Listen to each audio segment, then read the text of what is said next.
Hello and welcome to Talking Dogs on a Monday. Once again, we are going to be talking all matters friends of Greyhound Park, Irish Laurels. I'm joined as always by the Exile Dub and his buddy, his chief, his main man, his travelling companion, and I believe two men that spend an awful lot of time over the weekend together. Barry Drake is joining us also. Barry, you're very welcome to Talking Dogs on a Monday. Of course, you're a busy man. You were in Greyhound Park on Saturday night. Plenty of work to be done. Some cracking racing also. Yeah, very enjoyable work at the same time. It's obviously the highlight of the year down here for us in Cork, our own derby. And, the atmosphere once again in Greyhound Park certainly didn't let us down on Saturday night. It was electric and, top class racing right through from Heat 1 to Heat 8. And it certainly was a night to remember for sure. Tommy, we said it after the opening round. It's a good Laurels. There's a lot of challengers there. We lost one or two, but not too many. By all accounts, most of the big names came shining through, and it just seems to be getting hotter. Yeah, it certainly does. And of course, Night Tornado introduced himself as a potential player. Skywalker Barry was best again as he was in the first round. Yeah, it's good quality. We did lose a few. There's one heat where I'd say the three outsiders qualified, but Night Tornado being one of them would tell you the overall standard of the Laurels. So yeah, good night again. Yeah. We'll fly through the heats, lads, because it's the best way to make sure you get to all the runners. And the opening heat on the card was the meeting of the two Ballymac runners, Ballymac Fair One and Ballymac Wild. I was surprised that Fair One was a shorter price than Wild, I must admit. Whereas Ballymac Wild, perhaps not the most consistent starter. We know he's more consistent at the boxes than Ballymac Fair One. And so it proved again, Tommy. Ballymac Wild, a dog that you have much maligned in the past, despite his unbelievable record, winning it 6-4 in 28-23. An absolutely thoroughly professional display. Very similar to his kennel companion, Ballymac Anton, this time last year, one or two runs like this. Much maligned is a bit harsh. I pointed out his failings. And and if he's much maligned, then what category would you put Ballymac Fair One in? Let's get to that one. Yeah, well, Ballymac Wild was brilliant again. Look, he was. I don't think he's going to win a Laurels personally. Maybe he will, but I can't see a dog that wouldn't be the most, wouldn't normally be the most natural of breakers and wouldn't be the dog for a sharp 5-2-5 like Greyhound Park. He's after doing making two exceptionally good breaks. Ballymac Fair One did a Ballymac Fair One. He just didn't get things right early. He showed great pace down in middle part of the race and just didn't pick up again going home. It was a smashing performance from Ballymac Wild. I think the people who get drawn in by Ballymac Fair One were drawn in by him again, and they will be drawn in by him again next weekend and the weekend after. So Jimmy Barry Murphy actually made a statement the other night, and I think he's right.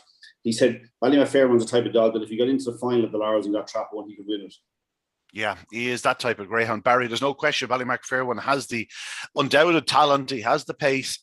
He is frustrating to follow. Liam Dowling is more than aware of the fact that unless he finds those trapping boots, and he has shown in the past that he does have them in his wardrobe somewhere, and he just can't quite get his hands on them at present. But he has massive pace down the back straight, but not going to the corner fast enough and not coming home well enough. No, that's exactly it. And I suppose to Tommy's defence, he was very sweet in the chances of Ballymac Wild all the way up to Greyhound Park. Barry, we didn't invite you on now to be on Tommy's defence, okay? That's not the point of this issue. We're here to gang up against it. Yeah, I know, yeah. And in fairness, punters, it did open 2-1 Ballymac Wild, so, he was strongly supported in the market, and there was plenty of shouting and roaring when he broke in front. And, once he laid early, it was game over. Such a strong and powerful performer. Ballymac Fair One once again missing the kick, but showed tremendous pace as you both pointed out. But Ballymac Wild, he's there, and he's going to take plenty of stopping in the competition. Ballyelan Rowley finishing third. That was a great occasion for the Scanlon family. Great to see them there on Saturday night as well. Young Casey giving a wonderful interview once again. I think that's what greyhound racing is all about, and they're absolutely thrilled to be back next week. It's not all about finishing first and second, third into the quarterfinals of the Laurels. What an achievement for that family. Yeah, I was going to say, you were talking about the shouts and roars for Ballymac Wild. I'd say there was one or two for Raleigh back in third spot. Tommy, it's a good story. He's into the third round of the Irish Laurels. You never know, a little bit of luck, he might just find himself in the semis. I don't know the Scanlon family, to be honest about it, but I do know I was standing right behind them during that race, because the whole way around they were just looking at one dog and shouting, "Come on!" and they were looking behind, going, "Oh no, look what's behind!" And I'd say he got the biggest cheer. He got the second biggest cheer on Saturday night in Greyhound Park. The biggest cheer was say for Fiora and Chris winning in Dublin. I think the whole lot of Greyhound Park must have been on him. But anyway, about Ballyelan Raleigh, yeah, he got a great cheer. It is a good story.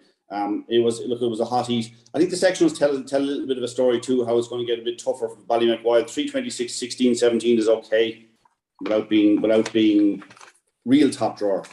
Yeah, well, 3:26 like last week, that was nearly the benchmark. He does 3:28 last week, 3:26 this week. Now I know later on the card is a lot faster than 3:26, but whether that could be repeated again, I don't know. But 16, 17 is certainly holding your own. Ballymac fair one, as we said.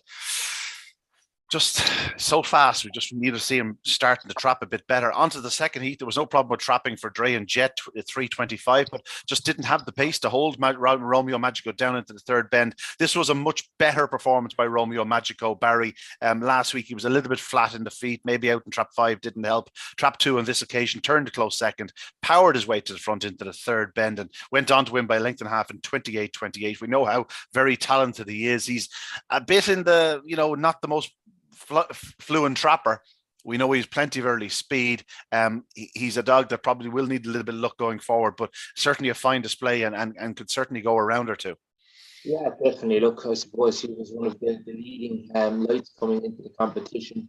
In saying that, he'll have to improve, I think, a lot to win the competition, because Trey and Jet looked to have the race in the bag heading down the back straight, but he was steering a middle to the wide course, and it opened the door for the winner, who shot through along the inside, taking full advantage of that into the third corner and going on to win by a length and a half in 28-28. Yeah, really nice performance. But, as I said, the runner-up certainly did open the door and, really kind of threw away that race, if I'm being honest. Yeah, it's opening the door, Tommy, but Romeo Magico still had to make up the 2 lengths or 3 lengths on him to lead into the third bend. I thought it was just a case of he outpaced Ray and Jet. I think this was a serious performance, and I'll tell you why. We go back to sections a bit. I don't know that I just want to kind of highlight again why I'm saying this about Ballymac-Wild, 3:26, 16, 17. Romeo Magico didn't lead, moved right out of traps, got a little bit of a bump, showed pace to be within half a length of a 3:25 dog at the line the first time. Came around the outside, then switched inside. The Dre and Jet dog, actually, it's probably hard to know exactly which of them hit the line down at the section, the second sectional. It was 16:10. Which is a length quicker than Ballymac-Wild. So it's making that up from getting a bump early, having a dog in front of it inside on the way to the bend, having to switch inside and show the pace down the back. I think that was from Romeo Magico. We've talked about him in the past. He's one of those dogs that I have on the list of incredibly capable, but just would frustrate you. Like, not the type of dog I want to back in a competition. This was a serious performance. He's a one-off greyhound where you want to be punting him in one-off races rather than an anti-post selection. When the makeup of the race suits. But the makeup of that race the other night didn't suit, which is the funny thing about it. Like, it didn't when you have Drake and Jet inside you, a dog with serious early pace. So I liked it, and I won't fall down if the dog goes on and wins the Laurels. But I can't say I'd be encouraging anybody to back him now on the back of that run, as I say. But I just thought it was a really, really good performance, maybe better than it would be given credit for. It's a 28-28 from coming from behind when things not exactly going your way. If you were on Dre and Jet anti-post, you'd be a bit disappointed. He did everything right. He did everything as right as he's ever going to do it, if you know what I mean. Yeah. So what's he beaten in the end? Actually, I haven't got the a length and a half. 10 spots, 28-38. Yeah, he's going to have to find 15 spots, 20 spots from somewhere. Yeah, Glenn Garbale was back in third, never really played a part until the final stages, grabs third spot on the line. He's not as sharp as he once was, Barry. That seems to be evident. Yeah, definitely. Look, sure, we see him in action recently in Limerick. Was it over 700 or 750 yards? Just not the same dog, but still competition, so you never know, could go another round or two. Yeah, you never know. Just as the few sharp runs, he might just sharpen up, but he's going to need to sharpen up considerably. One that doesn't really need to sharpen up is his half sister or full sister. Half sister, Sing Along Sally, the Derby runner-up. Tommy told us last week that 3:30 is as good as she'll do. She did a 3:25 the other night, 16:10. Fastaway always led. A very good display by Sing Along Sally. Tommy, I'll give you a chance to retort. You know I'm only pulling your leg. She's just doing things right. I thought she'd do quicker than 28:33 after the start she made, but again, it's just more professional running. She's going to be facing a very tougher task next week from a wide draw. But Sing Along Sally, she just did everything right. Coombe Leo ran a fine race in second spot, a 1-2 for Pat Buckley. I thought Coombe Leo ran a huge race, actually, to be honest. Sing Along Sally did everything right, as you say. It's going to get interesting now because she's out in trap 6 in the next round. Like she hugged the rails, and she probably needed that to lead Cumleo. Cumleo made up some ground going into the first bend. Like this was I know he was good the previous week, but this was a step up again for Cumleo. It was a more impressive display in defeat than it was in victory last week. I have no doubt. I think he might even put his nose in front on the bend, between the first two bends, just for a moment, and to stay with her. Like the night he ran Rural Star, you know, in the 27.94 run, he stayed with him to about the fourth bend, and kind of just didn't pick up again home. I actually liked how he stayed with her. Like she gave away nothing. She just hugged the rail the entire way and ran a superb race. Yeah, like this, it's going to be a serious test for her next week out of Tramp 6. So, but I came away rating Cumleo a lot higher than I had previously. Barry, similar thoughts? Yeah, I'd echo that. Look, as you said, Sing Along Sally drawn once again in the red jacket of Trap number 1. I don't think it's any secret at this stage that Trap 1 at Curraheen Park is a massive advantage, to say the least. Definitely worth a couple of lengths, you know, and Workman like 28.33. If we're being critical, yeah, like you said, I thought she might go faster after that kind of a start. But look, she's there. Cumleo caught the eye, massive pace in second. Big run, and could develop into a leading player for Outright Glory. I'm sure we're going to talk about the draw maybe in a bit more detail shortly, but I'd be really, really worried about Sing Along Sally from Trap number 6 at Curraheen Park next week. Yeah. I'd be more worried about Trap 5 in the same race. Rahel Podge raced from Trap 3, third always. He's a dog that can go up fast. He didn't lead the other night, but he's only beaten 2.5 lengths. It wasn't a bad run in defeat, Tommy. He's just the type of dog that if you were up against him, you'd be a bit concerned if he was on your inner. Well, I tell you would, because he actually showed incredible early pace. He missed it completely by his own standard. He showed huge pace. When you think the Sing Along Sally got a flying break, 3:25 as you're kind of trying to highlight here, and Cumleo showed his pace into the bend. Rahel Podge showed a stunning pace up to the turn. Got a little bit done. Looked in trouble when he was joined down the back for third place. Looked like he might be in trouble, and then actually switched late on. I mean, his run, it's only 28.50 on the clock for him. It was considerably better than that. I think he's like you said, I don't think he's going to win the Laurels, but I think he's a dog that could be dangerous in any heat. Yeah, absolutely. Heat 4. This was, Barry used the term workmanlike to describe Sing Along Sally. I suppose Epic Hero, the Ledger champion, was workmanlike again, Barry. He made the most of the draw. It was his first win since the Ledger success last November. So it's great to get one on the board.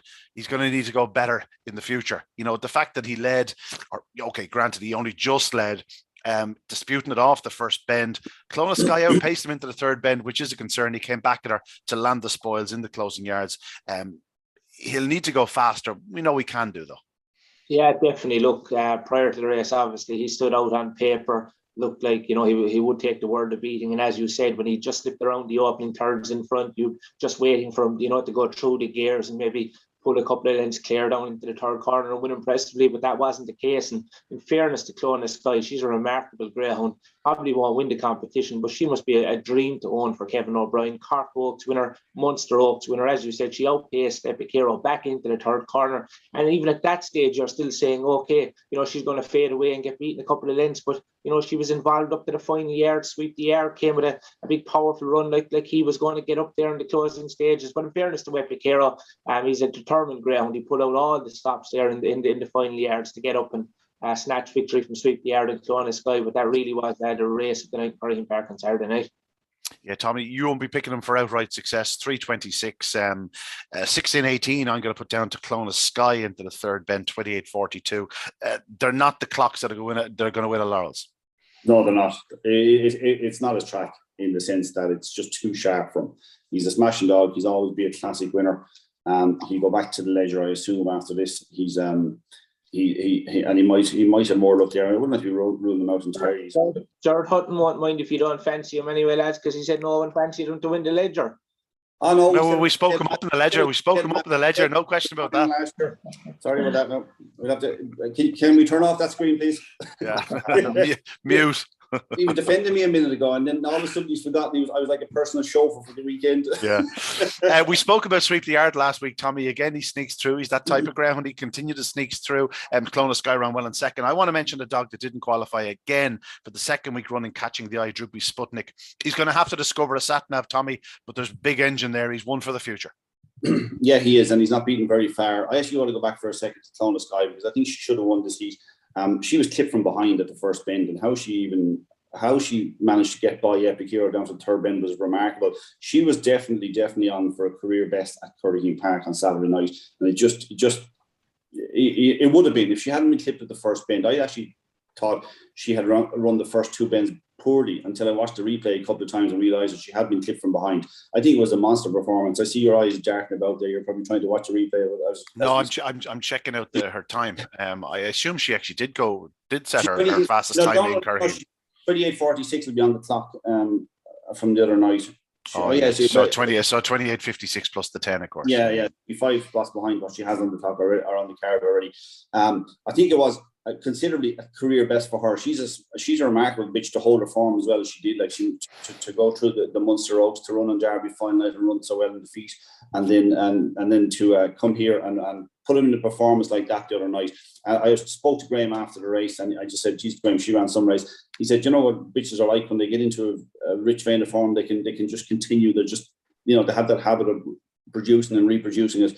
And I think she was desperately unlucky the other night. She's another in the you'd want to avoid her sort of category. She's capable of putting it up to the very best of the third bend.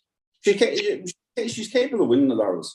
I actually think that next week will be key to the Laurels, to what standard it'll be at the end. It was fantastic, and overall has been the best Laurels for quite some time in terms of quality, and it's still there. And there's some tricky looking heats next week, and you never know if it might loosen up slightly for the semi-finals. It's the possibility of that. I wouldn't rule her out entirely. Heat 5.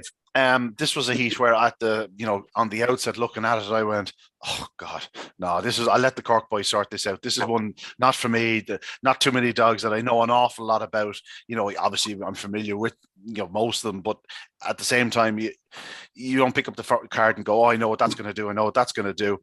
It ended up being a tight affair. Lynchy boy, though, with his Cork experience, did make the most of it. He really is a railer, Tommy, isn't he? 28:51, 3:33, 16:30. It wasn't one of the heats that jumps off paper, but at the same time, Lynchy boy continues to run well. Yeah, 3:30, 16:30. 3:30 wasn't himself, actually.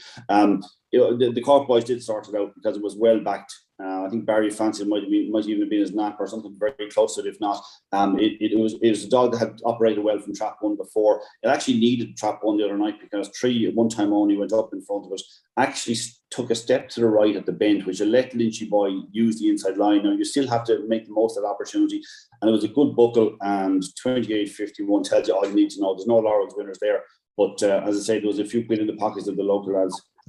Yeah, good man, Barry. You were collecting for about 20 minutes after this race, I hear. Yeah. Look, he's a fabulous greyhound. Look, just a little below, obviously, Laura's class. He won the greyhound in Petworld 5,000 pot there recently at around course and distance. He's owned by TJ Campion in Thurles. They're getting a great thrill out of his recent performance. It looked like a good opportunity on paper, as we said, and he drove a great opening 2 corners. Performance, it has to be said. One time only, running a gallant race in the feet. And just in terms of Broke with Hope, that finished third. That was a greyhound who went a couple of rounds in the Conan and Kirby last year. Out of Boom Time, you'll be familiar with her. Ian, Puppy Oaks winner, yeah. He's done some really pacey sorts in a couple of litters. The first Droopy's Jet, there was a couple of open class greyhounds. Holly Hill Sunny was in the next litter. Of course, he won the big one down in Kilkenny recently. A couple of other really fast greyhounds as well. And the recent litter who were just appearing out of Droopy's Sydney. There was a greyhound recently who done a phenomenal time in Youghal unraced. He was sold for a massive amount of money.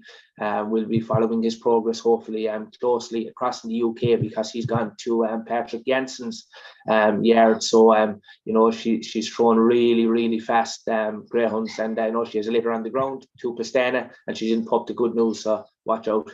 I think Barry's on 10% of the sales there, Tommy.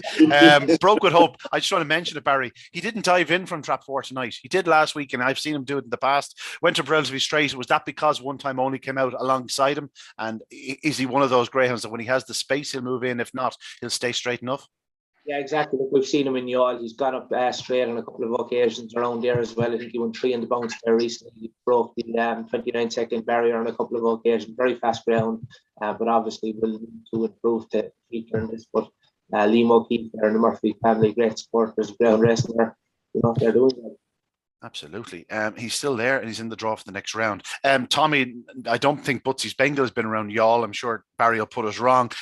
This dog out in trap 5, I didn't know how he was going to get around the corner, but he did so. He edged away. He's edged away his way across. Once he cleared the corner, it was all over. Again, the time wasn't sensational. Was the track running a little bit sort of dead in the middle of the night, or was it We talked about last year the other night at the track. We thought it was a little bit back, but I wouldn't mind that. I don't think Butsy Bengal is going to be the type of dog that's going to be doing 28-10 now at this stage of his career. I wouldn't expect it.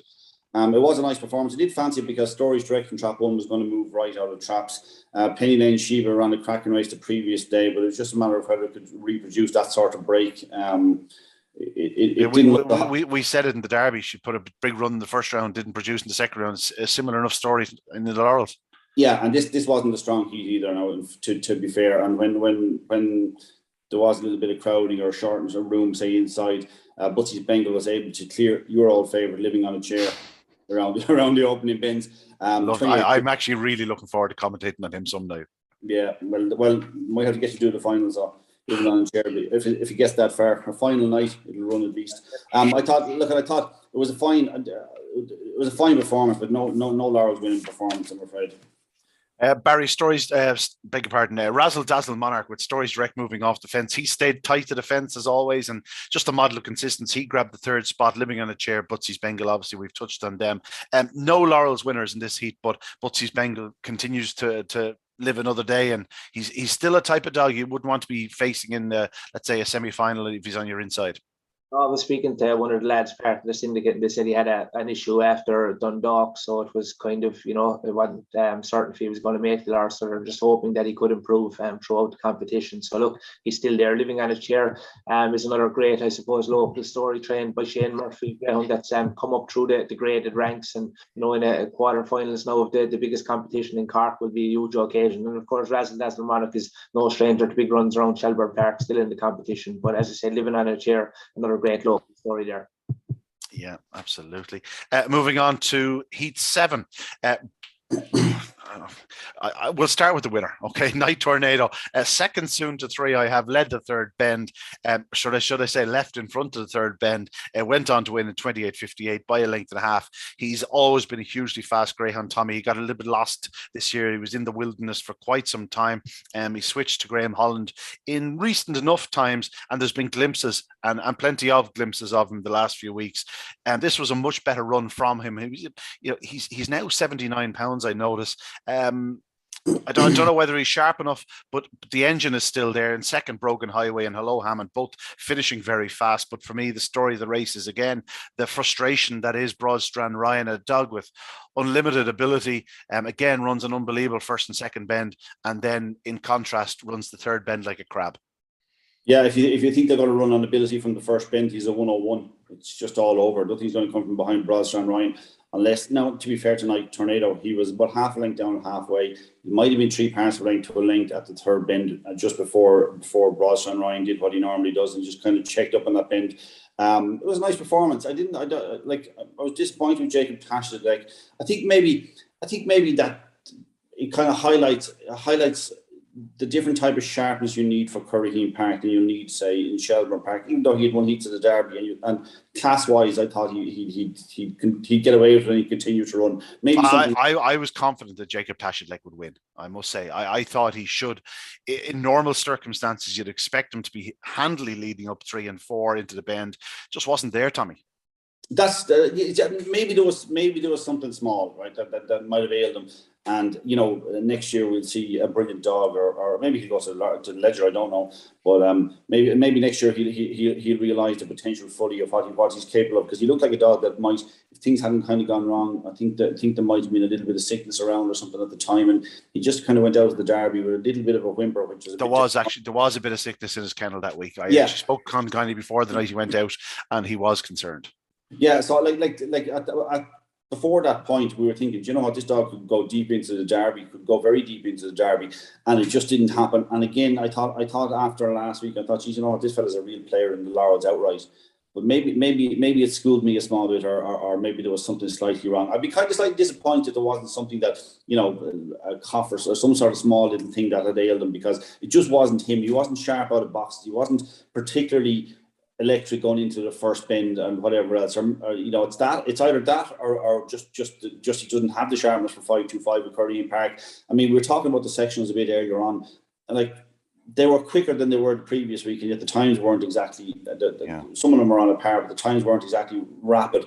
I don't know. I don't know what to make of it. Night Tornado ran a perfectly good race, as you say. He still didn't strike me as a dog that's going to go and win a Laurels, or like I suspect he'll be an outsider even next week. That sort of way. That's the type of performance it was. It was a bit of surprising that Epic News never figured after a big run the previous week. Hello Hammond ran a cracking race, a superb race, and Brogan Highway.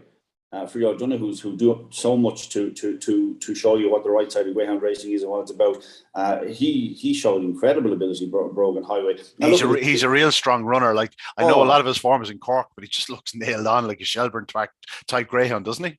Yeah, he's seriously fast. Himself and Hello Hammond are probably two of the best finishers in the competition. Hello Hammond got a bit of trouble and flew home. Probably wasn't beaten that far. Now, as I say, we'll have to be, take it seriously and look at his 28.58 at the end of the day. It's not going to be, you're still going to have to improve maybe 5 lengths or 6 lengths to really get involved at the business end.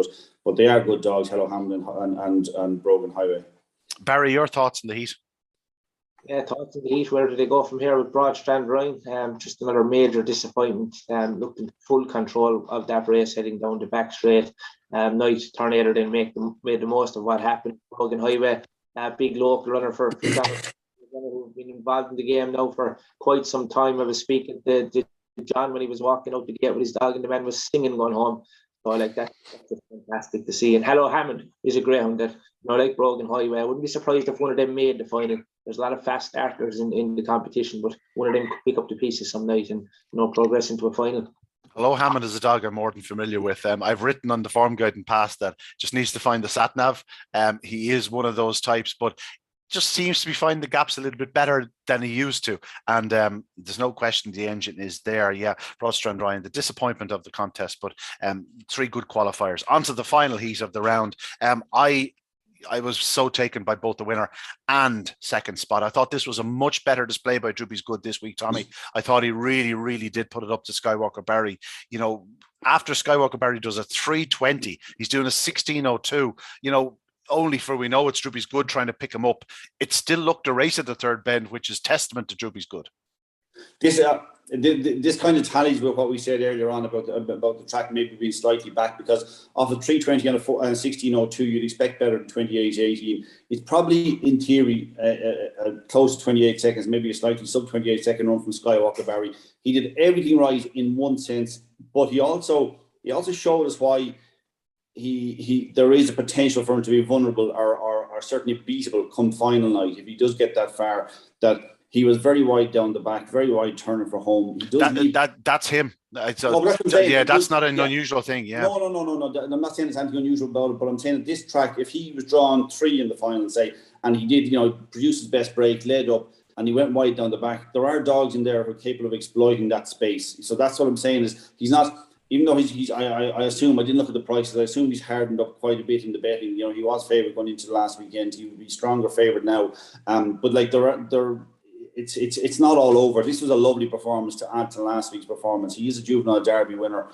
He's seriously fast. But like you, I thought Droopy's Good was a certainty last week. I thought the draw was absolutely nailed on. I was deeply disappointed with it. I was caught between 2 things. I was caught between being disappointed with Droopy's Good and being wildly impressed by Jacob Tashdalek, and maybe I got them both wrong. I don't know why. I thought Jacob Tashdalek could win a Laurels based on that performance because of what he did to Droopy's Good. He made him look pretty ordinary. But Droopy's Good, like you said, was a different dog this week. That was a much, much better performance. And nice to see it when you're in chase of a dog doing a fast time. It's nice to see that a dog who would be renowned more for its early pace than its stamina was able to push him that far. Yeah, Paul Carpenter, I had a couple of direct messages with him during the week, and he said that Owen had informed him last week that the dog would certainly need the run.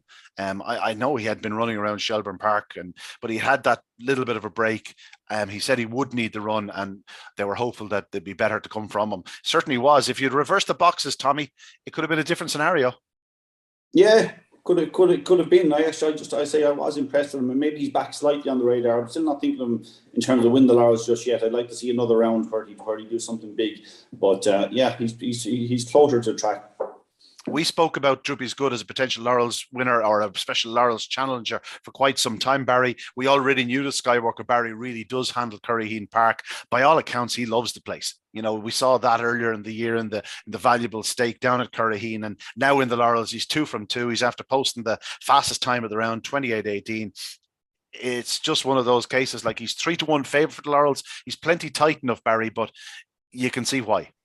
Exactly. Look, he's a top class greyhound. We see him below in the select stakes as well earlier there, and that was a fabulous competition. As you said, look, he was doing that down there as well, steering a wide course off the final corner. Actually got caught, I think, in the semi-final and improved to win the final. But look, he heads the market at 3-1. He's a joy to watch, a fantastic ground. And he is very much the one they all have to beat. He's drawn in trap number 3 there next Saturday night. Don't think that'll be any concern whatsoever. But it really was a fabulous race. A lot to like about the performance as well of Droopy's Good in second. Just as you said there, 3-1 Skywalker Barry, 6-1 Ballymac Wild, 8 Ballymac Fair 1, 8 Sing Along Sally and 10 Bear. So, interesting stuff for sure. 16-1 Droopy's Good. That just catches my eye a bit. I'm like you, Tommy. I still think he has to prove himself as a potential Laurels winner. But at 16-1 as opposed to 3-1 for Skywalker Barry, I know which one I'd be punting. He's on the inside of Coombe Leon in the heats next week. That'll be interesting. Now the only thing is there isn't much else in terms of top class early pace in the race. So I expect the two of them to go around in front and clear and both qualify. So if you're taking the 16-1, you're probably thinking I've probably got a semi-finalist. Yeah, Burgess Mossy was back in third spot. He's inconsistent at boxes, but has plenty of pace. He's beaten 6 lengths in 28:18. It's not a bad run, Tommy, but you have to hammer out of boxes now the next round or two. Yeah, quite lightly raced, and he will have to do something a little bit more. But he's a nice dog. JJ has had, and Sheila Slan have had plenty of good dogs over the years, and he's another nice dog. Not a Laurels winner, not an obvious one anyway. Needs to improve a bit, I think. Right, we'll start looking through the quarterfinal draw, gentlemen, because it's going to get tight from here on in. Skywalker Barry, he could have asked for a much worse heat the next night, although broke with hope from trap 4. It probably won't matter if Skywalker Barry does his start. He's going to be out in front. Ballymac Fairwin will be probably picking up the pieces in behind, and something like Brogan Highway or a Ballyelin Rowley or Broke with Hope Living Out Chair. All those 4 have claims, but I think it's safe to say Barry will be going 3-1 in the form guide. Yeah, definitely. Skywalker Barry to get the better of Ballymac Fairwin, as you said, it'll be up for grabs in third there. Maybe hopefully Ballyelin Rowley can get that all important third place. I'd certainly be rooting for that one on Saturday night. Great to see the young family members at the track and washing down the dog and patting the dog in the back. It's always great to see. So yeah, that's one I have a soft spot for, and so hopefully that can qualify. Now, Tommy, what's your selection for third? I assume you're going 3-1. I'm going 3 anyway. I don't know what I'm doing after that, but I do know there will be an army of supporters for Ballymac Fairwin thinking that he's in trap 1 now and he has a modest breaker in trap 2. He got Skywalker Barry out there. He has the pace to match Skywalker Barry, but my heart is already broken with the dog. He's going to be giving them 3 lengths to the corner, though, isn't he? I'm beaten down by him. But anyway, if Skywalker Barry, like we talked about, if Skywalker Barry steers a middle course, and if Ballymac Fairwin happened to be within 2 lengths at the second bend, I suspect he'll be very close to being in front of him at the third bend. His pace on the back is incredible. Skywalker Barry did the quickest section of 16:02 the other night. And look, it's probably a big ask for Ballymac Fairwin. If he doesn't get by him by the third bend, he certainly won't beat him. That's just, no matter how wide Skywalker Barry goes the last bend, Ballymac Fairwin won't come by him in the home straight. You have to be in front of him by the third bend. I still think the people will fall for him. Yeah, listen. If you get offered even money about Skywalker Barry, I'd jump on it because I think he'd be 2 on the night. Moving on to the second heat. This is interesting, to say the least, gentlemen. While the likes of One Time Only and Epic Hero, the kennel companions on the inside will be, 2 of the lesser fancied runners. They have the draw in their favour. Ballymac Wild is in 3, Butsy's Bengal 4, Rahel Podge in 5, and Sing Along Sally in 6. If you get tight on the outside in the middle of the track, perhaps, this is one of those races where it's a case of close your eyes and hope that they all just get around safely, Barry. Yeah, definitely. Look, I hope Sing Along Sally qualifies, obviously, because we want to see the best greyhounds in the latter stage of the competition. And, she's produced some smashing performances in her short racing career to date. But, an inside six and trap six around Curraheen Park for me is a no. I think she'll struggle to qualify, to be honest with you. I hope I'm wrong, but I can see her getting knocked out of the competition on Saturday night. Tommy, she's only been out of the frame twice in her career. She is a bitch that is she's not afraid of the rough and tumble. She can take a bump or two. The key to her progression here is clearing trap 5 at boxes. If she does clear trap 5, we know 4 is going inwards. We know 3, will be thereabouts. But if she clears 5, she's a real chance of clearing that bend.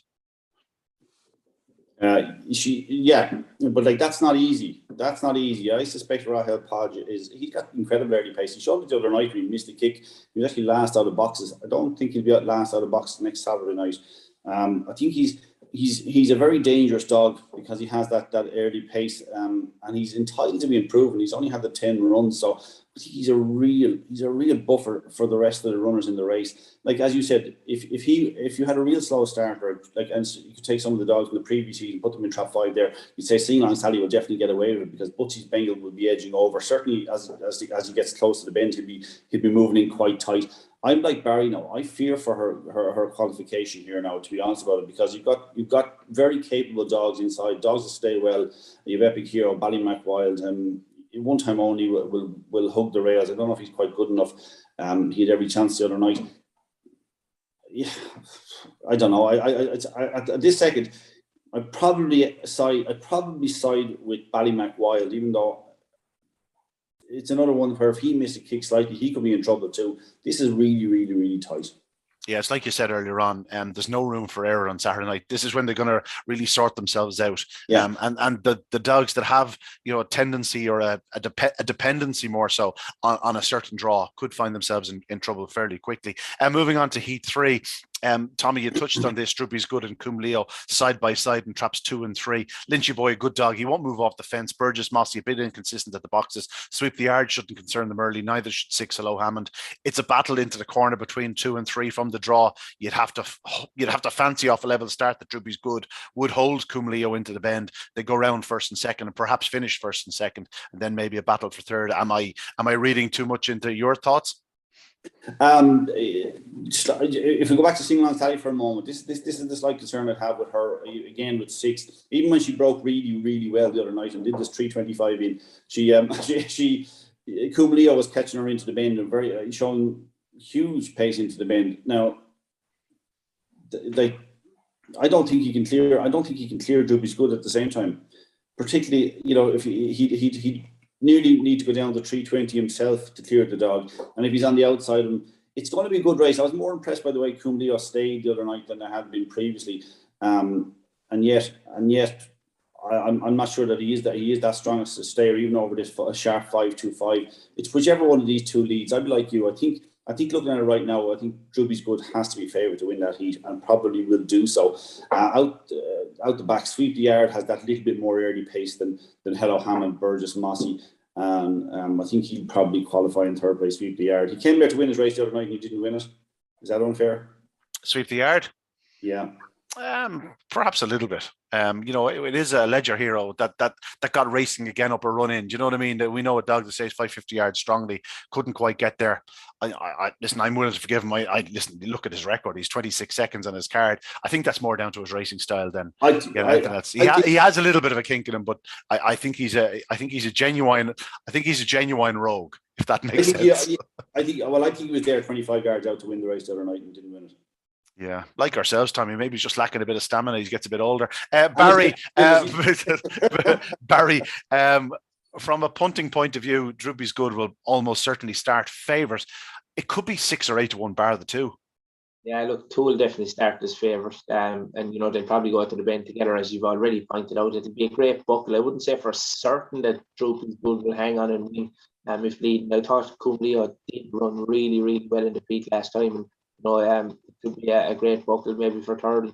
Lynchy Boy will give a good account of himself in track number 1. For a big run, although it is his toughest task to date, no doubt. Barry sticking up for the Cork dog, Tommy Day. You noticed that, huh? Sure. Red to the core. Yeah. Moving on to the final heat. This is another interesting contest. It's set up for a bitch we spoke of, Clona Sky, just in that middle draw. If she gets away to a good start, we know Romeo Magico is not the best of trappers, good early speed. Razzle-Dazzle Monarch, not the best into the corner, will stay tight to the fence. And Night Tornado is plenty strong enough. Drahan Jet will certainly go up fast. Glengar Bale not going up as fast as he can. I can see Clona Sky slipping around the front in here, Tommy, and if she did, she could run a big race. Yeah. Look, on the basis of this, on the basis of just a one-off race, I'm going to go with Romeo Magico again. I say I don't entirely trust that he's going to, produce that same type of performance every weekend. But I loved what he did the other night. I think it was put up to him by Drahan Jet, who is possibly a bit of a buffer to him in the sense that it has early pace, and it'll probably ensure that maybe Night Tornado and Glengar Bale don't really get involved early. Clona Sky is a smashing bitch. I was really impressed with her. I think she was desperately unlucky the other night. But Romeo Magico has the best of the draw. You've got a modest starter in 2. It's a good makeup for a dog of his ability now. I just shade him. I think in overall, I think it's not unfair to say that in overall terms of ability, Romeo Magico is a nice bit better than Clona Sky. But I think she's in great form, and I wouldn't entirely rule out that she'll go very. She's just a much more natural starter, and she could well get first run. Is my thinking. You know what you're going to get with her. She's going to give you absolutely everything every night, and that's why she's won the Munster Oak and Cork Oaks, and that's why she's such a great little bitch. But like in terms of explosive ability, Romeo Magico has more of it. I think he starts favourite personally. Yeah, he's also getting used to the track, Barry. I suppose that we have to keep that into consideration. It was definitely a much improved run the other night. Could be coming down to the fact that he has more experience of Curraheen Park. Yeah, definitely. The only kind of slight concern I'd have with him, we have seen in the past that he will take a slight step to the right coming out of trap number 1, but at the same time, he's going to be very, very popular within punters in Curraheen Park on Saturday night. Wouldn't be surprised if he was sent off a very short favours. But at the same time, as Tommy pointed out, Clona Sky, I thought that was possibly even a career best in defeat last time. And she has posted some marvellous displays. We see her in the earlier rounds of the Oaks as well, putting on stunning displays. She will lead, more than likely lead. And, she just could get in the way of the top. But as I said, look, it's another cracking race. And there's a lot to look forward to next Saturday night, Ian, in Curraheen Park. And, of course, we'll be making the trip down to the Rebel County for the final, I'm told. Well, I'm hoping to. Yeah, that's now that's another thing I need to talk to you about, lads. Is there any chance there's any more bedrooms or couches going spare? I believe the Jazz Festival is causing havoc for a few people trying to get down to the Rebel County for the final. We'll probably manage to put you up somewhere in. I'm not talking me. No, right. Yeah. I'll go back to that. Like Barry's right about Romeo Magico, but it is helped by the fact that Razzle-Dazzle Monarch is a modest breaker.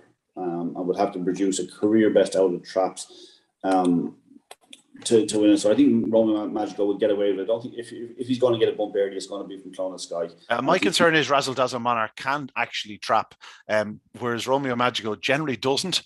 And that'd be my slight concern about them. But at the same time, Romeo Magico, the long run to the corner, he'll be devouring the ground into the bend. You won't get a better trap in Ireland to break from. Yeah. This is like the Golden Highway. What you're saying, in short, it should be a Graham Holland winner. It's just a case of picking the right one. It will be a Graham Holland winner, yeah. Yeah. Okay. Any other business, gentlemen? Anything you want to discuss? Tommy, Saturday night, Curraheen Park just gone. Was there a good crowd? How was the atmosphere? The anticipation is building for the final night. The best thing about it, I thought, was that they had organised it quite well for people to be able to sit inside, your designated tables or whatever else, because it was bitterly cold, and that kind of led to maybe the times not being as quick as they were. As I said, I think the Skywalker Barry runs a sort of sub 28 second run, really and truly. Just the condition didn't allow it. There was a great atmosphere, and there's two things about it. I talked about it last week. There's a little bit of a bounce factor. People are just feeling good, as they feel like we're coming to the end of COVID, and also the quality of the Laurels. I mean, I wouldn't be shy about saying that it's a poor Laurels or it's a glorified A1 contest. This certainly isn't. This is a proper Laurels. This is worth going to Curraheen Park for, or getting in front of your television or computer and trying to watch it. It's excellent. It really, really is. Yeah, there's proper classic credentials on show here, Barry. Like there's a lot of classic winners still there. If they all get through to the final, like they can't all get through to the final, but if the 6 of the top 10, let's say, get through to the final, it's going to be an absolutely unbelievable Laurels final. We had one or two in recent years. I remember the Rocky Bay Foley, was it his first or it was his second year? It was just the most stunning final. We had a Derby winner in it. We had obviously the returning Laurels winner. We could have that caliber of final. Yeah, look, never mind your televisions and come on away down to Curraheen Park. People's Laurels, the support that people made when fundraising for this competition all over the country was remarkable. And as I said, it's the people's Laurels, and come along to Curraheen Park and join in the atmosphere, and let's make it a Laurels to remember, because we've got so many great Greyhound people all over the country, and looking forward to the next couple of weeks at Curraheen Park. Yeah. Any other business, Tommy? Anything else you want to mention? No, as I said, I mentioned earlier on, Fiora Chris got the biggest cheer of the night. Everybody must have been on. I'd say the poor bookies who were laying prices in Shelbourne Park and Curraheen Park got absolutely cleaned out when Fiora Chris got up late. It's actually an amazing performance. I thought he should have gone around the bend in front. Maybe you were in a better position to see it from where you were commentating. I thought he should have gone around clear in front and probably would have done a remarkable time. It was like to be 4 lengths behind, maybe a trick going into the third bend and to still get up. He's a serious dog, but it's a brilliant juvenile derby. And look next week's semi-final. You've got 3 heat winners and Serene Ace in there. That's incredible stuff. And you mentioned this last week, and we're seeing a little bit of it now. We have Night Tornado and Skywalker Barry involved.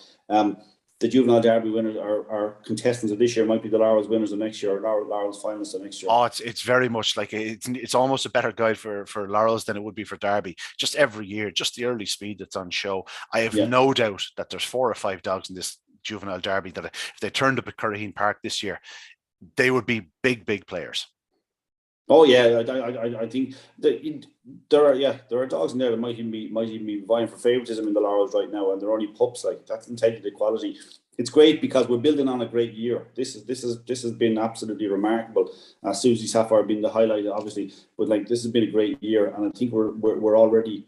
You see the strength in the pups towards the end of the year around this sort of time, and you see what we will have ready for next year. Imagine what the Easter Cup, the Togo Cup, the Easter Cup, and all these competitions will be like next year before we even get as far as the Derby and the Laurels. It looks great, and I hope the feel-good factor, and I think maybe I'm deluding myself, but I think there's a bit of a feel-good factor there at the moment with Greyhound racing. You know what I mean? We've had enough negative press for a very, very long time. There seems to be a feel-good factor, and people are back in the tracks, and they're in great form. They really are. There's a great atmosphere at them. So I hope that we can build on that and maybe push on into next year. Yeah, absolutely. Barry, anything else to add? No, not really. I suppose finally, I don't think it was ever as important for Greyhound enthusiasts and the passionate Greyhound people around the country to go to their local tracks or to go Greyhound racing. And as Tommy said, look, great crowd in Curraheen Park on Saturday night. Restrictions are being lifted, so just urging everyone to make sure, get along and go Greyhound racing and enjoy a fantastic night out. All roads leads to October 23rd, ladies and gentlemen. Yes, indeed, October 23rd. 22nd, the restrictions are lifted. Oh, the shackles are going to be off. I can't wait. I can't wait. I'm not looking forward to the morning of the 24th, let it be said, but I can promise you the 23rd is going to be a great night in the Friends of Curraheen Park Irish Laurels. A great competition. We'll be speaking more about the Laurels next Monday. But for now, best of luck. We'll see you soon.